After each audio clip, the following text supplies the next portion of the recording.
Olá, tudo bem? Quem de fato colonizou o Maranhão? Como foi que começou a história do Maranhão? Quais os países que chegaram primeiro no Maranhão? Como tudo isso começou? Se você tem curiosidade de saber de fato como foi que tudo aconteceu, então fica até o final, se inscreve no canal, dá um like, compartilha para o máximo de pessoas e de imediato toca no sinozinho, ou seja, ativa as notificações e vamos deixar de enrolação, vamos começar a nossa aula de História do Maranhão. Aqui é professor Alberto Chaves, vencedores pensam positivo. Primeiro passo, o início da colonização do Maranhão. O nome do Maranhão é de origem indígena e significa o mar corrente. De fato, existe uma série de questionamentos. Quem teria de fato chegado no Maranhão? Eu quero que você guarde na sua cabeça que quatro países foram responsáveis em passar pelo Maranhão. Nós tivemos aí os espanhóis, nós tivemos aí os portugueses, os franceses e os holandeses. Mas como é que de fato começa essa história do Maranhão? Os primeiros contatos dos europeus com o Maranhão e a pré-colonização. O primeiro passo que nós temos que entender é o seguinte: a historiografia maranhense, ela ainda não precisou sobre quem de fato alcançou primeiramente o Maranhão. Se foram os espanhóis, os portugueses, os franceses, os holandeses, tudo bem. Mas existe uma série de pontos que é necessário entender. Primeiro passo, nós sabemos que por volta de janeiro de 1500, o Vicente Pinzón, grande navegador a serviço da coroa espanhola, esteve no Brasil, na região em que se situa a Cabo de Santo Agostinho, logo em seguida alcançando o rio Amazonas, o qual denominou de Mar Doce. Posteriormente, os registros dão conta que outros navegantes a serviço da Espanha se deslocaram pelo litoral. E tivemos aí também a presença dos espanhóis no litoral brasileiro. É bom salientar que eles não estavam preocupados em vir pisar no Brasil. Na verdade, o interesse deles era com os metais preciosos lá da região ali do Peru. No entanto, coube aos portugueses e franceses que, de fato, na verdade, iniciarem o processo de colonização do Maranhão. É bom salientar que já por volta em 1531, o navegador português Diogo Leite, ele reconhece a costa norte numa missão delegada por Martim Afonso de Souza, que na verdade o Martim Afonso de Souza é o cara que vai iniciar o processo de colonização do Brasil. Naufragou na foz do rio Gurupi, no lugar denominado Abra de Diogo de Leite. Olha aí o nome do lugar, Abra de Diogo de Leite. Já em 1534, o Brasil ele passa a ser dividido em capitanias hereditárias. E aí o Brasil vai ser dividido em 15 lotes de terras, dividido em vários donatários. E aí nós vamos ter, cabendo ao futuro estado do Maranhão, repetindo, cabendo ao futuro estado do Maranhão, uma parte muito importante do norte e nordeste, numa extensão aí que percorria em torno de 265 léguas em relação à linha de Tordesilhas. E aí, o que nós vamos ter de imediato? É simples. A partir daí nós vamos ter algumas capitanias que foram doadas a João de Barros e Fernão Álvares de Andrade. Esses donatários, eles vão se associar a Aires da Cunha e vão organizar uma grande expedição para vir ao Brasil. O comando foi dado a Aires da Cunha, enquanto seus sócios eles vão permanecer na Europa. No entanto, a expedição, composta por navios e quase 1000 homens, partiu de Portugal em outubro outubro de 1535, mas ao chegar ao Maranhão, adivinha o que foi que aconteceu? Simplesmente naufragou no canal do Boqueirão.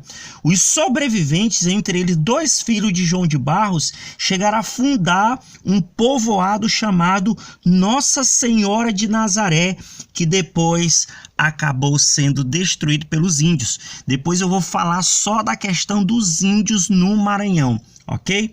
Em 1554, nós vamos ter aí Luiz de Melo e Silva.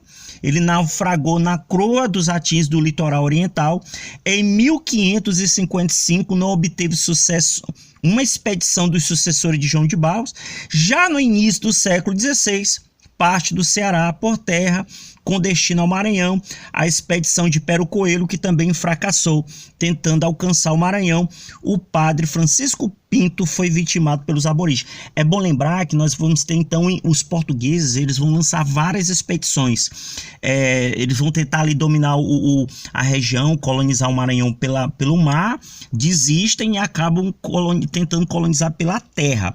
E aqui nós vamos ter também a presença dos padres jesuítas, que eles vão se lançar nesse tipo também de atividade, que era o sentido de colonizar o Maranhão, tudo bem? Mas a colonização do Maranhão, nós vamos ter aí várias missões religiosas, como a Ordem dos Franciscanos, os Carmelitas, os Mercedários, os padres jesuítas que se estabelecem no Maranhão. Em 1625 é fundada a Missão Jesuítica do Maranhão, com a chegada de Padre Luiz Figueira, e consolidada com a missão capitaneada pelo Padre Antônio Vieira. Olha aí, o Padre Antônio Vieira, um dos padres jesuítas responsáveis aí pelo início da catequização dos índios, iniciando-se um longo conflito em torno da escravidão e tutela dos índios, que envolveram colonos e os padres da Companhia de Jesus. É bom lembrar que os jesuítas que vão entrar no Maranhão, eles estão com um propósito, que é o processo de catequizar.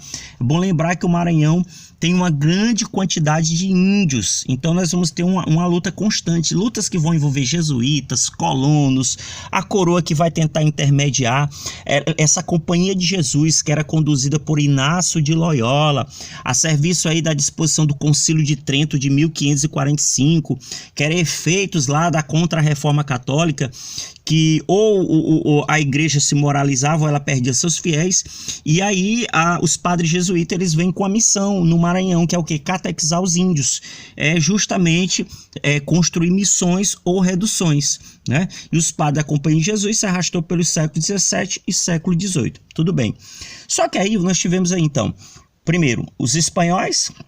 É bom lembrar que os espanhóis, porque estavam procurando ouro na região da Prata, e aí percorreram ali o litoral, perpassando. No entanto, eles acabam não colonizando, não se apoderando do Maranhão. Depois vamos ter a questão dos portugueses, como nós acabamos de relatar, através de várias expedições que irão acabar que serão fracassadas, porque vão naufragar.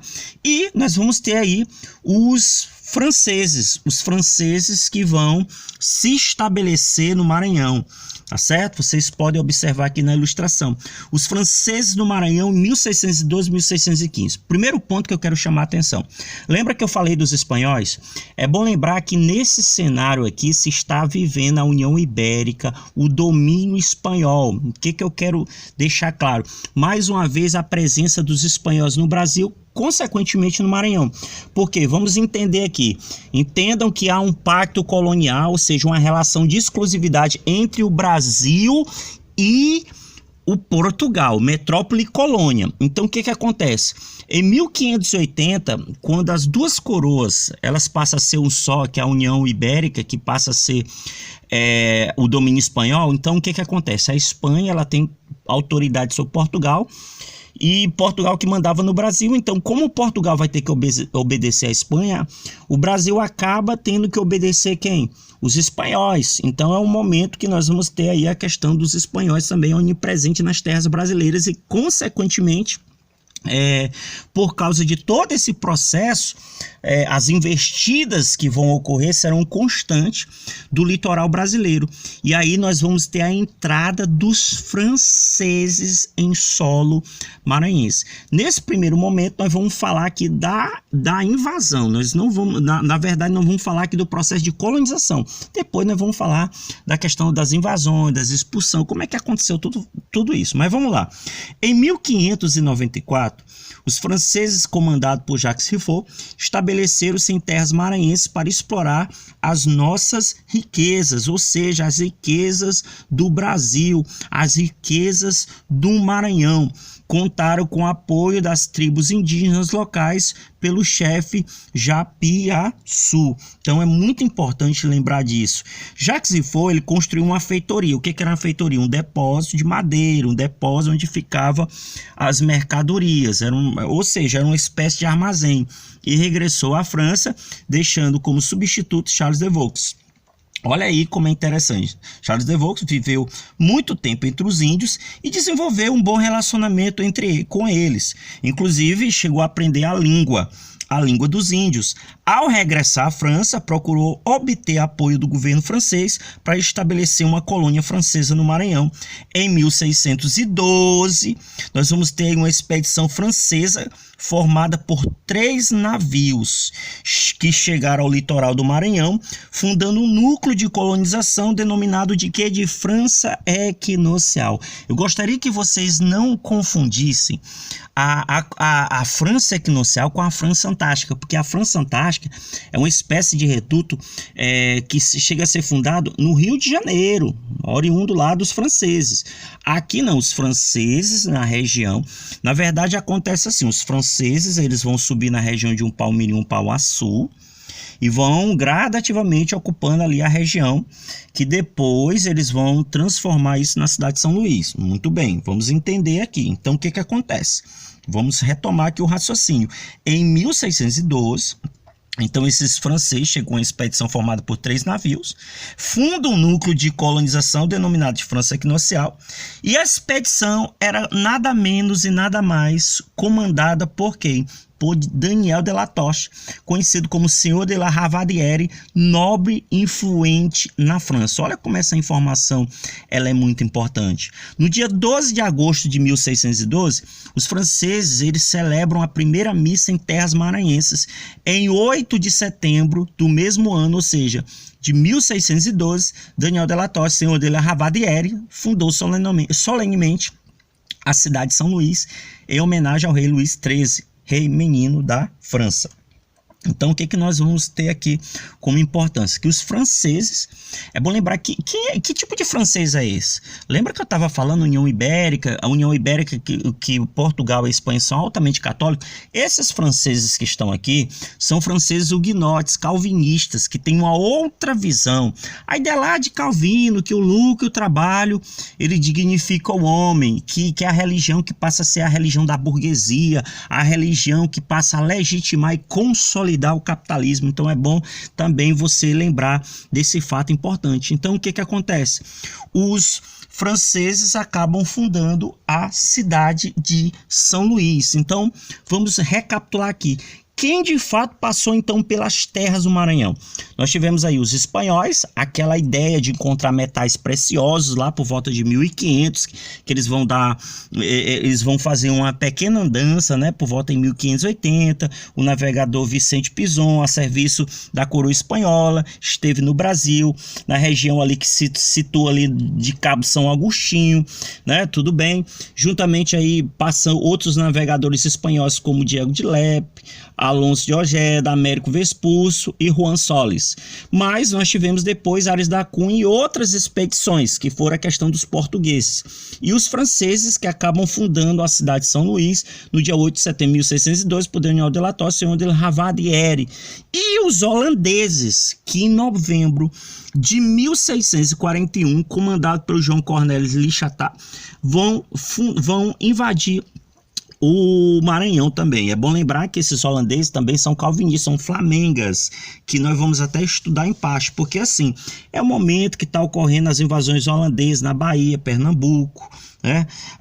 Aí eles acabam tentando expandir pelo Nordeste. Aí uma esquadra holandesa composta por 2.000 homens ancora em solo maranhense, e a partir daí começa a presença dos holandeses no Maranhão, mas isso aí é um outro fato que a gente vai falar num outro momento, tá certo? Então fica aí o recado, fica um epígrafe para você. Você não pode mudar o vento, mas pode ajustar as velas para chegar onde quer. Confúcio. Se você gostou, se esse conteúdo fez sentido, se inscreve no canal, dá um like, deixa um comentário, ativa as notificações e compartilha para o máximo de pessoas, ok? Vencedores pensam positivo.